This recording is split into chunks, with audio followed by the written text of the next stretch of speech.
હાય હીરું તું શું કરસ શું કરસ તું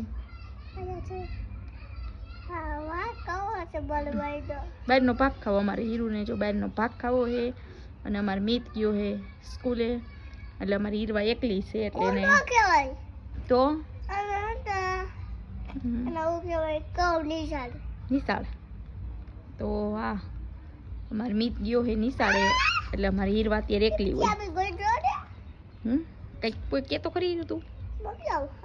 તું આંગણવાડીએ ગઈ હતી કે નહીં હે તું ગઈ હતી ને આંગણવાડી હા જો અમારી હીરુને હે ને એક વસ્તુ ખાવી છે એને હાટું એક વસ્તુ લઈ આવી હું પ્લેન મમરી છે જો બહુ જ ભાવે મારી આમ પકડ હાલો મારી હીરુનો વિડીયો ગમ્યો હોય તો લાઈક કરજો અને ચેનલને નવા હોય આમ પકડી દીધું સબસ્ક્રાઈબ